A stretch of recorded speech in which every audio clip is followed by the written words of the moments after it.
Mwana. Kugamba ki? Ebyange biru. Mwana manyi bitu esedi nazimo obuzibu. Omusajja sedi za dino okulete mtwale 10. Yalise ko mtwale. Ate bitya nawe. Soko kakale kunnyonnyole. Nkakane biki? Omusajja yazze na ngamba. Esedi za mchakala nyeku nalito mtwalo gumu. Era gwendise. Okitegedde. Kale gwo mutwalo guluwa. Mtwalo gwe guliwalo naye kakati. Nange wakasiri bulugera kupaka ebiri. Kale soko ogumpa ogwo mutwalo. Okiraba. Oli omusajja gwo mulaba. Ati nze mulaba. Ojja mubanja. Bera mu. Mpaka ebiri nange ngende wakanga nyina mwaka. Ngenda sebo. Ojja banja oli akusenge. Ize naye kola yo sinungi.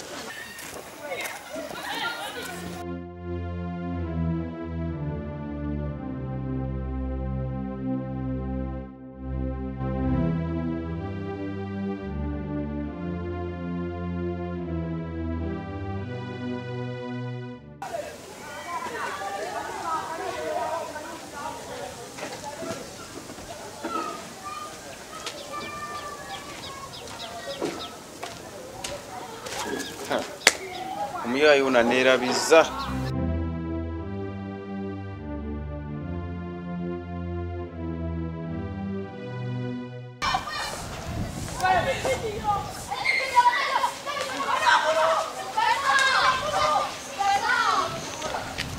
Jami.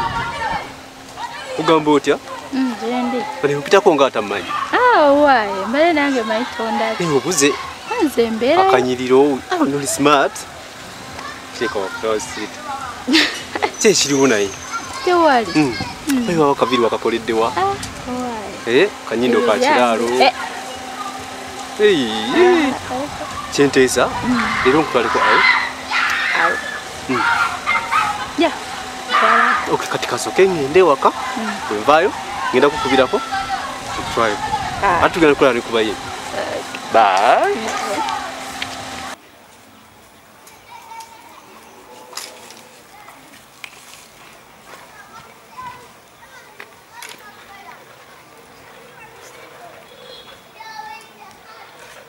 Jami.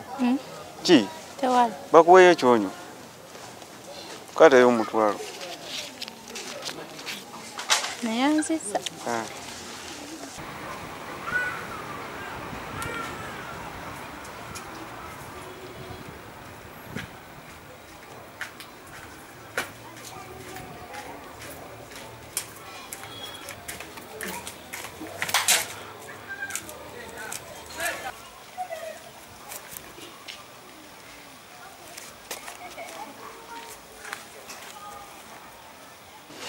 Nego mwana lwaki okwana demu wange? Kiki nawe? Demu ki?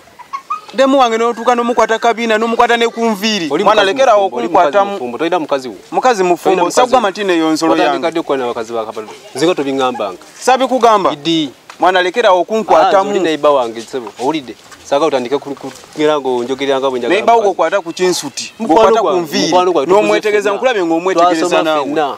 Lwaki simwetegereza gozo butetegereza mwana lekera okunkwata mu oba si kyejo tugenda kyawagana mwana obula mukazi wo musaasidde mukazi enda kyawagana oba byingiza mu business olabi wesonyo omukazi wange oza ku business va ku bakazi limulwadde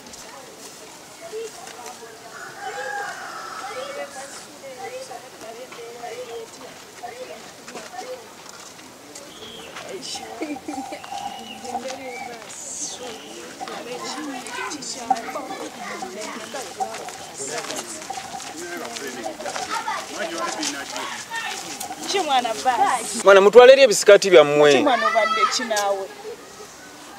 Tutwefumbirako nawe.